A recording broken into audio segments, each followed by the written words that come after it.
మా latest videos కోసం మా ఈ తెలుగు న్యూస్ ఛానల్ సబ్స్క్రైబ్ చేసి గంట సింబల్ యాక్టివేట్ చేసుకోండి. ఎల్లుండే 4 మొదటి కార్తీక సోమవారం మహాశివుడికి అత్యంత ఇష్టమైన రోజు, పరమ పవిత్రమైన రోజు. ఈరోజు కేవలం ఈ చెట్టును తాకితే చాలు కోటి ఉపవాసాల ఫలం వస్తుంది, వద్దన్న డబ్బు వస్తూనే ఉంటుంది, శివలోక ప్రాప్తి కలుగుతుంది, మీ దశ మారిపోతుంది, తిరిగిలేని రాజయోగం పడుతుంది. మీకు నరక బాధలు ఉండకూడదు అంటే కార్తీక సోమవారం రోజు మీరు తప్పకుండా ఈ చెట్టును తాకాలి. ఇలా ఈరోజు ఈ చెట్టును తాకటం వలన అన్ని రకాల దోషాలు పోతాయి, అష్టదరిద్రాలు పోయి అష్ట ఐశ్వర్యాలు కలుగుతాయని మన శాస్త్రాలు కూడా చెప్తూ ఉన్నాయి. కార్తీక సోమవారం రోజు ఈ చెట్టును తాకటం వలన కష్టాలు పోతాయి, మీ కోరికలన్నీ కూడా నెరవేరుతాయి. కార్తీక సోమవారం రోజు ఈ చెట్టుకు అద్భుత శక్తులు వస్తాయి కనుక ఈరోజు ఈ చెట్టును తాకితే అందులోని శక్తులు మన ఒంట్లోనికి వస్తాయి. మరి ఇంతకీ కార్తీక సోమవారం రోజున ఏ చెట్టును తాకాలి అనే విషయాన్ని ఇప్పుడు మనం ఈ వీడియోలో వివరంగా తెలుసుకుందాము. ఫ్రెండ్స్, అంతకన్నా ముందు ఈ వీడియోకి ఒక లైక్ కొట్టండి, అలాగే మా ఛానల్ని కూడా సబ్స్క్రైబ్ చేసుకొని మాకు సపోర్ట్ చేయండి. తెలుగు పంచాంగం ప్రకారం తెలుగు నెలల్లో ప్రతి ఒక్క నెలకు ఏదో ఒక ప్రత్యేకత ఉంటుంది. అయితే అన్నిటికంటే కార్తీక మాసానికి ఎంతో ప్రాధాన్యత ఉంది. కార్తీక మాసంలో వచ్చే సోమవారాలకు మరింత ప్రాధాన్యత ఉంది. కార్తీక సోమవారం నాడు పరమేశ్వరుడికి ప్రత్యేక పూజలు చేసి ఉపవాస వ్రతం ఆచరించి దాన ధర్మాలు చేస్తే సకల పాపాల నుండి విముక్తి పొందవచ్చునని శాస్త్రాలు చెప్తూ ఉన్నాయి. కార్తీక సోమవారం అంటే శుభానికి సంకేతం. ఈ పవిత్రమైన రోజున సుమంగళి స్త్రీలు భక్తి శ్రద్ధలతో భోలా శంకరుణ్ణి పూజిస్తే దీర్ఘ సుమంగళి భాగ్యం లభిస్తుందని నమ్ముతూ ఉంటారు. అంతేకాదు సోమవారం రోజున సూర్యోదయానికి ముందే నిద్రలేచి ప్రవహించే నదిలో స్నానం చేసి హరహర శంభో హరహర మహాదేవ అంటూ ఈశ్వరుణ్ణి స్మరించుకుంటే కష్టాలన్నీ కూడా తొలగిపోయి అష్ట ఐశ్వర్యాలు లభిస్తాయి. కార్తీక మాసంలోని సోమవారం పూట ఉపవాసం ఉండి పరమేశ్వరుని భక్తి శ్రద్ధలతో పూజించాలి. ఇలా చేయటం వల్ల కైలాసవాస దర్శనం భాగ్యం కలుగుతుందని శాస్త్రాలలో వివరించబడింది. దీన్నే కార్తీక నక్తాలు అని కూడా అంటారు. సాధారణంగానే సోమవారం అంటే ఈశ్వరుడికి ప్రీతికరమైనది. అందులోనూ కార్తీక సోమవారాలంటే శివుడికి మరింత ఇష్టం. సోమ అనే పదంలో సోమ అంటే సా ప్లస్ ఉమ అనే అర్థం వస్తుంది. అంటే ఉమతో కలిసి ఉన్న పరమేశ్వరుడిగా చెప్తూ ఉంటారు. ఈ కారణంగా సోమవారం రోజున శివుడికి ప్రత్యేక పూజలు చేయటం వల్ల విశేష ఫలితాలు వస్తాయని చాలామంది నమ్ముతూ ఉంటారు. కార్తీక సోమవారం వ్రతం చేయాలనుకునేవారు సోమవారం రోజు ఉదయాన్నే లేచి శుచిగా స్నానం చేసుకుని ఇంట్లో మరియు తులసి కోట దగ్గర దీపాలను పెట్టుకొని పరమేశ్వరుణ్ణి పూజించాలి. పత్రాలతో పూజ చేస్తే చాలా మంచిది. శివుడికి మీ ఇంట్లో స్వయంగా వండిన పాయసాన్ని నైవేద్యంగా సమర్పించాలి. దీన్ని మీరు తీసుకుని ఇతరులకు ప్రసాదంగా ఇవ్వాలి. ఈరోజు ఉపవాసం ఉండాలి. శివనామస్మరణ చేసుకుంటూ ఆ రోజును గడపాలి. తర్వాత ఆ రోజు సాయంత్రం ఏదైనా పరమేశ్వరుని ఆలయానికి వెళ్ళి కార్తీక దీపం వెలిగించటం వల్ల సకల దోషాల నుంచి విముక్తి లభిస్తుంది. సోమవారం సాయంత్రం 6 గంటల ప్రాంతంలో సుప్రసిద్ధ ఆలయాలు లేదా సమీపంలోని ఆలయాలకు చేరుకుని పంచముఖ గల దివ్యలతో దీపాలను వెలిగించడం ద్వారా శుభ ఫలితాలు చేకూరుతాయని పురోహితులు చెప్తూ ఉన్నారు. ఆలయానికి వెళ్ళలేని వారు కార్తీక సోమవారం రోజున సాయంత్రం సంధ్యావేళల్లో ఇంట్లో పరమేశ్వరుని ఎదుట దీపారాధన చేసుకోవాలి.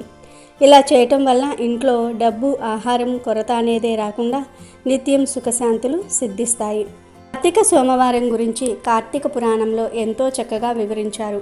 ఒకసారి జనక మహారాజు వశిష్ఠ మహామునిని కార్తీక మాసం గురించి వివరించమని అడుగుగా అందులో భాగంగా కార్తీక సోమవారం పవిత్రత గురించి వశిష్ఠుల వారు జనక మహారాజుకు ఇలా చెప్తాడు. జనక మహారాజా, కార్తీక మాసంలో సోమవారం వ్రతాన్ని భక్తి శ్రద్ధలతో ఆచరించేవారు శివానుగ్రహం పొంది చివరికి కైలాసాన్ని చేరుకుంటారు.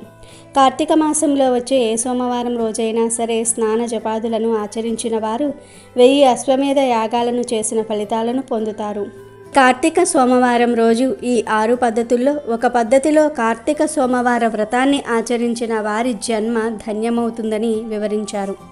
6 పద్ధతులు ఏమిటి అంటే 1 ఉపవాసము, 2 ఏకభక్తము, 3 నక్తము, 4 ఆయాచిత్తము, 5 స్నానము, 6 తిలదానము. మొదటిగా ఉపవాసము అంటే ఈరోజు శక్తిగల వారు పగలంతా అభోజనముతో గడిపి అంటే ఏమీ తినకుండా గడిపి సాయంకాల సమయంలో శివాభిషేకం చేసి నక్షత్ర దర్శనం అనంతరం తులసి తీర్థాన్ని మాత్రమే సేవించాలని పేర్కొన్నారు. ఉపవాసం అంటారు. ఇది సాధ్యం కాని వారు రెండవ పద్ధతి ఏకభుక్తము. ఏకభుక్తము అంటే ఉదయం స్నాన దాన జపాలను యథావిధిగా చేసుకుని మధ్యాహ్నమున భోజనము చేసి రాత్రి భోజనానికి బదులు తులసి తీర్థం మాత్రమే తీసుకోవాలి. దీనినే ఏకభుక్తము అంటారు. ఇది కూడా సాధ్యం కాని వారు మూడవ పద్ధతి నక్తము పాటించాలి. అంటే ఈ పద్ధతిలో పగలంతా కూడా ఉపవాసం ఉండి రాత్రి నక్షత్ర దర్శనం తర్వాత భోజనం కానీ ఉపాహారములు కానీ స్వీకరించాలి. దీనినే నక్తము అంటారు. ఈ ఉపవాస పద్ధతి ఆ మహాశివుడికి అత్యంత ప్రీతికరమైనది. ఇక ఇది కూడా సాధ్యం కాని వారు నాలుగవది అయిన ఆయాచిత్తమును పాటించాలి.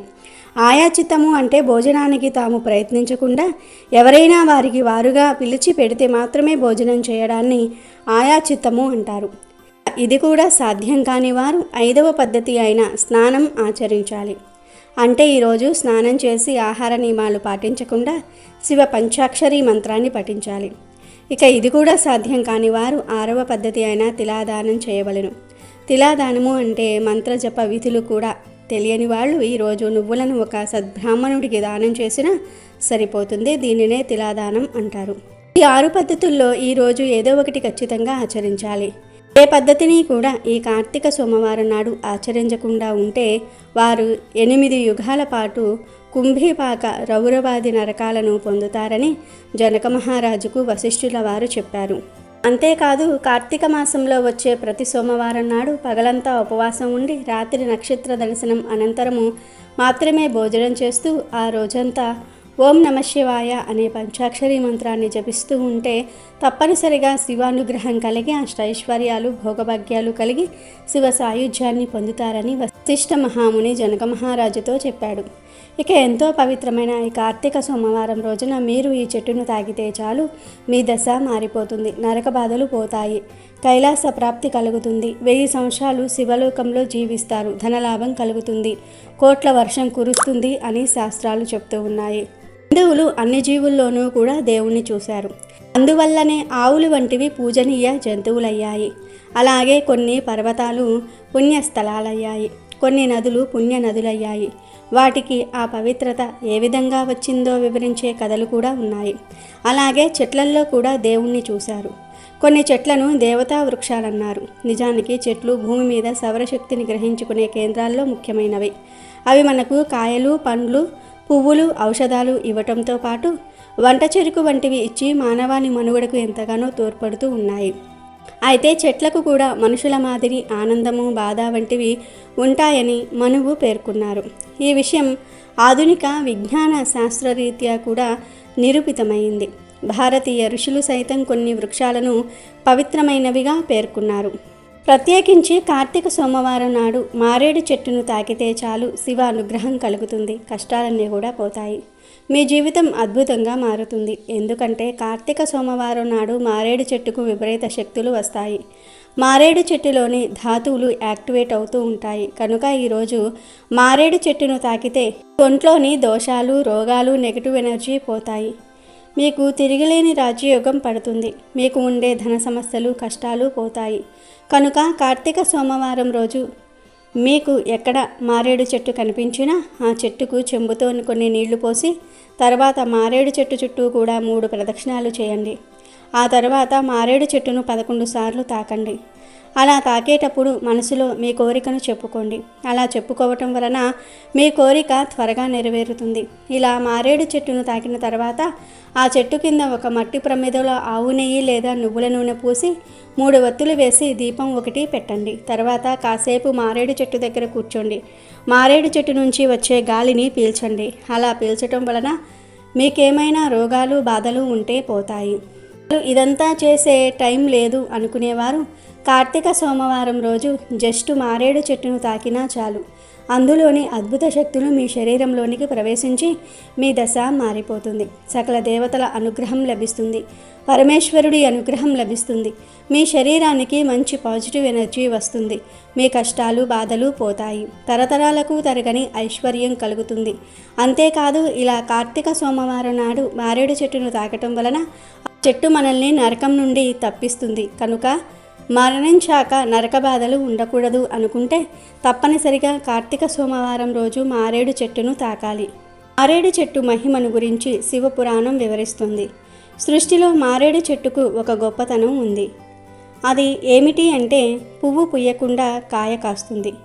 మారేడు దళము 3గా ఉంటుంది. అందుకే త్రిదళం, త్రిగుణాకారం, త్రినేత్రం చ త్రియాయుధం, త్రిజన్మ పాప సంహారం, ఏకబిల్వం శివార్పణం అని తలుస్తూ ఉంటాము. మారేడు చెట్టుకు ప్రదక్షిణం చేస్తే 33 కోట్ల మంది దేవతలకు ప్రదక్షిణం చేసినట్లే. ఇంట్లో మారేడు చెట్టు ఉంటే ఆ మారేడు చెట్టు కింద కూర్చొని ఎవరైనా సరే జపం చేసినా పూజ చేసినా అపారమైనటువంటి సిద్ధి కలుగుతుంది. మారేడు చెట్టు ఆకు కూడా చాలా విశేషమైనది, శివుడికి చాలా ఇష్టమైనది. మారేడు చెట్టు శివ స్వరూపమైనదిగా చెప్పబడుతోంది. మారేడు దళాలు బ్రహ్మ, విష్ణు, పరమేశ్వరులకు ప్రీతికులుగా చెప్పబడుతూ ఉన్నాయి. అంతేకాకుండా 3 ఆకులు గల మారేడు దళాన్ని పరమశివుడి 3 నేత్రాలుగా విశ్వసిస్తూ ఉంటారు. మారేడు చెట్టు మూలంలో సమస్త లోకాలలోని పుణ్య తీర్థాలు దాగి ఉంటాయని చెప్పబడుతోంది. మారేడు చెట్టు మూలంలో నిలిచిన నీటితో స్నానం చేయటం వలన గంగానది స్నాన ఫలితం దక్కుతుందని అంటూ ఉంటారు. మనకు శాస్త్రంలో 5 లక్ష్మీ స్థానములు ఉన్నాయని చెప్పారు. అందులో మారేడు దళము ఒకటి. లక్ష్మీదేవి కుడి చేతితో సృష్టించిన చెట్టు మారేడు చెట్టు. అందుకే ఆ చెట్టును పండిన కాయను శ్రీఫలం అని పిలుస్తూ ఉంటారు. మారేడు దళం చాలా పవిత్రమైనది. మారేడు చెట్టు అమోఘమైనది కనుక కార్తీక సోమవారం నాడు మీరు కూడా ఈ విధంగా మారేడు చెట్టును తాకండి. సకల ఐశ్వర్యాలను పొంది ఆనందంగా జీవించండి. కార్తీక మాసం నెల రోజులు దీక్షలో ఉండవచ్చు. అలా ఉండలేని వారు కనీసం కార్తీక సోమవారాలైనా కొన్ని నియమాలు పాటించాలని ధర్మశాస్త్రం చెప్తుంది. సోమవారానికి అధిపతి చంద్రుడు. చంద్రుడు మనఃకారకుడు. మనసును అదుపులో పెట్టుకోవాలనుకునేవారు అంటే అనవసరమైన కోరికల వైపు వెళ్ళనీయకుండా ఒక క్రమ పద్ధతిలో తమకు ఏది అవసరం ఏది కాదు తెలుసుకొని తమ కర్మలను తగ్గించుకోవాలనుకునేవారు ఈ సోమవారాలు ప్రాతకాలాన్ని స్నానం చేసి రోజంతా ఉపవాసం ఉండి రాత్రి చంద్రుణ్ణి చూశాక భోజనం చేయటం మంచిది. దీనినే నక్తము అంటారు. ఒక సర్వేలో కూడా తెలిసిన విషయం ఏమిటి అంటే సోమవారం ఉదయం గుండెపోటుతో మరణించే వారి శాతం మిగతా రోజులలో కంటే ఎక్కువగా ఉంటుంది. దానికి కారణం చంద్రుడు మనస్సు చాలా చంచలమైనది. అది ఒకరి మాట వినదు. తనకు తోచినట్లు తాను చేసుకుంటూ వెళ్తుంది. దానిని అదుపులో పెట్టుకోవటం మానవునిగా పుట్టినందుకు మన కర్తవ్యం. ఆ కర్తవ్యాన్ని మరిచి పనులు అనుకూలంగా జరిగి మంచి ఫలితం వస్తే తాము గొప్పగా చేశామని, పనులు అనుకూలంగా లేకపోతే భగవంతుడు అనుకూలించలేదని తమ గొప్పలు చెప్పుకుంటూ ఉంటారు. ఇది ఎంతమాత్రమూ సరైనది కాదు. మనసును అదుపులో పెట్టుకోవటం అందరికీ అవసరమే. కాబట్టి అందరూ తప్పకుండా కార్తీక మాసంలో ఈ సోమవారాల వ్రతం చేయాలి. కార్తీక సోమవారం అంతా కూడా పరమేశ్వరుని సేవలో తరిస్తే విశేష ఫలితాలు వస్తాయి. కార్తీక సోమవారం ఆ పరమేశ్వరుడికి ఎంతో ఇష్టమైన రోజు. ఈ కార్తీక సోమవారం రోజున పరమశివుడికి అభిషేకాలు పూజలు చేయటం వల్ల స్వామివారు ప్రీతి చెంది ఆయన అనుగ్రహం ఎల్లవేళలా మనపై ఉంటుంది. కార్తీక సోమవారం రోజు ముత్తైదువులు ఆలయానికి వెళ్ళి శివుడిని దర్శిస్తే మాంగళ్య బలం చేకూరుతుంది. కార్తీక మాసంలో శివుడు ఆలయాలను సందర్శించి బిల్వదళాలతో ఆయనను పూజించడం ఎంతో శుభమని పురాణాలు చెప్తూ ఉన్నాయి. ఇక ఈ కార్తీక సోమవారం రోజు శివుణ్ణి ఏ పూలతో పూజిస్తే మంచిది అనే విషయానికి వస్తే పరమశివుడు భక్తుల దేవుడు. హృదయపూర్వకంగా పూజిస్తే మహాదేవుడు కోరుకున్నవన్నీ కూడా ఇచ్చేస్తాడని చెప్తూ ఉంటారు. పూల విషయానికి వస్తే ఉమ్మెత్త శివుడికి ఇష్టమైన పుష్పం. అమృత మదనం నుండి వెలువడిన విషాన్ని శివుడు తాగగానే శివుని వక్షస్థలం నుండి ఈ పుష్పం వచ్చింది. అందుకే అహం, శత్రుత్వం, అసూయ, ద్వేషం అనే విషయాన్ని వదిలించుకోవడానికి శివపూజ సమయంలో ఉమ్మెత్త పుష్పాన్ని శివుడికి సమర్పిస్తూ ఉంటారు. ఈ పూలతో శివుణ్ణి పూజిస్తే చేసిన పాపాల నుంచి విముక్తి లభిస్తుంది. అలాగే మందార పువ్వు. ఈ పువ్వుతో శివుణ్ణి పూజిస్తే కైలాసంలో నివసించే వరం కలుగుతుంది. ఇంకొక పుష్పం కరవీర పుష్పం. కరవీర పువ్వు బ్యాక్టీరియాను చంపి వ్యాధులను దూరం చేస్తుంది. అనారోగ్యంతో ఉన్నవారు ఈ పువ్వును శివుడికి సమర్పించి భక్తితో పూజిస్తే తప్పకుండా అనారోగ్యం నయమవుతుంది.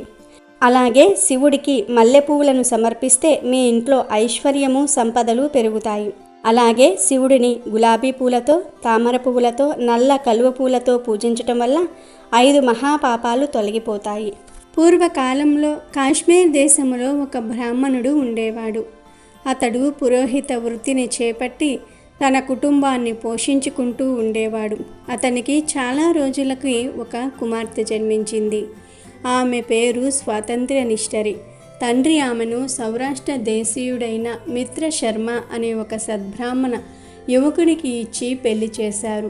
ఆ బ్రాహ్మణ యువకుడు 4 వేదములు శాస్త్రములు అభ్యసించినవాడు, సదాచార పారాయణుడు, భూతదయ కలిగినవాడు, నిత్య సత్యవాది, నిరంతరము భగవన్నామ స్మరణ చెయ్యువాడు. ఇటువంటి సద్గుణాలు కలిగిన అతన్ని ప్రజలు అపర బ్రహ్మ అని కూడా కీర్తిస్తూ ఉండేవారు. ఇటువంటి ఉత్తమ పురుషుణ్ణి భార్య అయినటువంటి నిష్ఠురి యవ్వన గర్వంతో కన్ను మిన్ను కానక పెద్దలను దూషిస్తూ అత్తమామలను భర్తను తిట్టుచు కొట్టుచు రక్కుచు పరపురుష సాంగత్యము గలదై వ్యభిచారిణి అయి తన ప్రియులు తెచ్చిన తినుబండారములు బట్టలు పువ్వులు ధరిస్తూ దుష్టురాలై తిరుగుతూ ఉండేది. ఆమె వంశమునకు అప్రతిష్ట వస్తుందని అత్తమామలు ఆమెను తమ ఇంటి నుండి వెళ్ళగొట్టారు. కానీ శాంతస్వరూపుడైన ఆమె భర్తకు మాత్రం ఆమె పైన అభిమానము పోలేదు. ఆమె ఎంతటి నీచ కార్యములు చేసినా ఓపికతో సహించేవాడే కానీ పొమ్మనలేదు, విడిచిపెట్టలేదు. ఆమెతోనే కలిసి కాపురము చేస్తూ ఉండేవారు. కానీ చుట్టుప్రక్కల వారు ఆ నిష్ఠురి గయ్యాలితనమును అసహించుకొని ఆమెకు కర్కస అనే ఎగతాళి పేరును పెట్టారు. అది మొదలందరూ కూడా ఆమెను కర్కస అనే పిలుస్తూ ఉండేవారు. ఇట్లు కొంతకాలము అయ్యాక ఆ కర్కస ఒకనాటి రాత్రి సయ్యపై తన భర్త గాఢ నిద్రలో ఉన్న సమయము చూసి మెల్లగా లేచి తాళి కట్టిన భర్త అన్న విచక్షణ కానీ దయా దాక్షాణ్యాలు కానీ లేకుండా ఒక బండరాతిని తెచ్చి అతని తలపై గట్టిగా కొట్టింది. వెంటనే అతడు మరణించాడు. భర్త మృతదేహమును రహస్యంగా దొడ్డిదారిన తీసుకుని పోయి ఊరి చివరి ఉన్న పాడుబడిన నూతిలో వేసి పైన చెత్త చెదారములతో నింపి ఏమీ ఎరుగని దానిలాగా తిరిగి ఇంటికి చేరుకుంది. ఇక తనకు అడ్డు చెప్పేవారు లేరని మరింత విస్తృతంగా ప్రవర్తించటం మొదలుపెట్టింది. తా చెడ్డ కోతి వనమల్లా చేర్చిందన్న చందాన పడుచు కన్యలను ఇతర ఇల్లాలను తన మాటలతో చెరదీసి వారికి కూడా దుర్బుద్ధులు నేర్పి పాడు చేసి విటులకు తార్చి ధనార్జన చేయటం మొదలుపెట్టింది. యవ్వన బింకము ఎంతో కాలము ఉండదు కదా. కాలం ఒక్క రీతిగా నడవదు. క్రమక్రమంగా ఆమెలోని యవ్వనము నశించినది. శరీరములో మోహ వ్రణములు బయలుదేరాయి. ఆ పుళ్ళ నుంచి చీము రక్తము రసి కారుతోంది. దానికి తోడు శరీరమంతా కుష్టి వ్యాధి బయలుదేరి భయంకరమైన కంపు కొడుతోంది. రోజురోజుకు ఆమె శరీర పటుత్వము కృషించి కురీపిగా మారి భయంకర రోగములతో బాధపడుతోంది. ఆమె యవ్వనంలో ఉండగా ఎన్నో విధాల తృప్తి కలిగించిన విటలులు ఏ ఒక్కరూ కూడా ఇప్పుడు ఆమెను కన్నెత్తి కూడా చూడటం లేదు. కర్కస ఇలా నరక బాధలను అనుభవిస్తూ కొంతకాలానికి పురుగులు పట్టి చనిపోయింది. బ్రతికినన్నాళ్ళు కూడా ఒక్కసారైనా సరే పురాణ శ్రవణమైనా చెయ్యని పాపిష్టురాలు కదా. చనిపోయిన వెంటనే భయంకరులైన యమభటులు ఆమెను తీసుకుని పోయి ప్రేతరాజైన యముని సన్నిధిలో ప్రవేశపెట్టారు. యమధర్మరాజు చిత్రగుప్త వారిచే ఆమె పాపపుణ్యముల జాబితాను చూపించి, భటులారా, ఈమె పాపచరిత్ర అంతింతా లేదు. వెంటనే ఈమెను తీసుకుని వెళ్ళి ఎర్రగా కాల్చిన ఇనుప స్తంభములకు కట్టేయండి అని ఆజ్ఞాపించారు. విటులతో సుఖించినందుకు గాను యమభటులు ఆమెను ఎర్రగా కాల్చిన ఇనుప స్తంభమును కౌలించుకోమని చెప్పారు. భర్తను బండరాతితో కొట్టి చెప్పినందుకు గాను ఇనుప గదలతో కొట్టారు. పతివ్రతలను వ్యభిచారిణులుగా మార్చిన పాపానికి సలసలా కాగిన నూనెలో పడేశారు. తల్లిదండ్రులకు అత్తమామలకు అపకీర్తి తెచ్చినందుకు సీసము కరిగించి నోటిలోనూ చెవులలోనూ పోసి ఇనుప కడ్డీలు కాల్చి వాతలు పెట్టారు. చివరికి కుంభీపాకమనే నరకములో పడవేశారు. అందులో ఉండే ఇనుప ముక్కలు గల కాకులు, విషసర్పాలు, తేళ్లు, జెరులు ఆమెను కుట్టాయి. ఆమె చేసిన పాపములకు గాను ఇటు 7 తరాల వాళ్ళు అటు 7 తరాల వాళ్ళు నరక బాధలు పడుతూ ఉన్నారు. ఈ ప్రకారముగా నరక బాధలను అనుభవించి చివరికి కళింగ దేశములో కుక్క జన్మ ఎత్తిందా నిష్ఠురి. ఆకలి బాధ పడలేక ఇల్లిల్లు తిరుగుతూ ఉంటే ఆ కుక్కను కర్రలతో కొట్టేవారు కొందరైతే తిట్టేవారు, ఈసడించుకునేవారు ఇంకొందరు. ఇదిలా ఉండగా ఒకరోజు ఒక సదాచార పారాయణుడైన ఒక బ్రాహ్మణుడు కార్తీక సోమవార వ్రతమాచరించి ఉపవాసం ఉండి సాయంత్రము నక్షత్ర దర్శనము చేసి బలి అన్నము అరుగుపైన పెట్టి కాళ్ళు చేతులు కడుక్కోవడానికి లోపలికి వెళ్ళాడు. ఆ సమయంలో కుక్కగా ఉన్న నిష్ఠురి వచ్చి ఆ బలి అన్నమును తిన్నది. వ్రత నిష్ఠాగరిష్ఠుడైన ఆ బ్రాహ్మణుని పూజా విధానము తర్వాత జరిపించిన బలి అన్నం అవ్వటం చేత ఆ రోజు కార్తీక మాస సోమవారం అవ్వటం వల్ల ఆ కుక్క ఆ రోజంతా ఆహారం దొరక్క ఉపవాసంతో ఉండటం వల్ల శివపూజ పవిత్ర స్థానమైన ఆ ఇంట దొరికిన ప్రసాదము తినుట వల్ల ఆ శునకమునకు జన్మాంతర జ్ఞానం కలిగింది. వెంటనే ఆ శునకము విప్రోక్తమా, నన్ను కాపాడు అని మొరపెట్టుకుంది. ఆ మాటలు బ్రాహ్మణుడు విని బయటకు వచ్చి చూశాడు. అక్కడ కుక్క తప్ప మరెవ్వరూ అతనికి కనిపించలేదు. దాంతో లోపలికి వెళ్ళబోతూ ఉండగా మళ్ళీ రక్షించుము రక్షించుము అని కేకలు వినిపించాయి. దాంతో ఆ విప్రుడు బయటకు వచ్చి ఆ మాటలు ఆ శునకము మాట్లాడుతుందని గ్రహించి, ఎవరు నీవు, నీ వృత్తాంతమేమిటి అని అడిగాడు. అప్పుడు ఆ కుక్క, మహానుభావ, ఈ పుట్టుకకు వెనుక 15 జన్మలలో నేను వరుసగా విప్ర కులాంగనని, వ్యభిచారిణినై, అగ్నిసాక్షిగా పెళ్లాడిన భర్తను చంపి వృద్ధాప్యములో కుష్ఠిరాలినై తనువు చాలించాను. ఆ తరువాత యమదూతల వల్ల మహా నరకం అనుభవించి నా పూర్వీకుల పుణ్యము వల్ల ఈ జన్మలో కుక్కగా పుట్టాను. ఈరోజు మీరు కార్తీక సోమవార వ్రతము చేసి ఇక్కడ ఉంచిన బలి అన్నమును తినటం వల్ల నాకు ఈ జ్ఞానోదయము కలిగినది. కాబట్టి ఓ విప్రోత్తమ, నాకు మహోపకారంగా మీరు చేసిన ఒక్క కార్తీక సోమవార వ్రత ఫలాన్నిచ్చి నాకు మోక్షము కలిగించమని ప్రార్థిస్తూ ఉన్నాను అని వేడుకుంది. కార్తీక సోమవార వ్రతములో చాలా మహత్యమున్నదని గ్రహించి ఆ బ్రాహ్మణుడు ఒక్క సోమవారం నాటి ఫలమును ఆమెకు ధారపోశాడు. దాంతో వెంటనే ఒక పుష్పక విమానము అక్కడికి వచ్చింది. ఆమె అందరికీ నమస్కారం చేసి అందరూ చూస్తూ ఉండగానే ఆ విమానమెక్కి శివ సాన్నిధ్యము చేరింది. కాబట్టి ఎవరైతే కార్తీక సోమవార వ్రతాన్ని ఆచరిస్తారో వారు శివ సాయుధ్యాన్ని పొందుతారని ఈ కథ ద్వారా మనకు తెలుస్తుంది. వీడియో నచ్చితే లైక్ చేయండి, షేర్ చేయండి, బట్ సబ్స్క్రైబ్ చేసుకోవడం మర్చిపోవద్దు.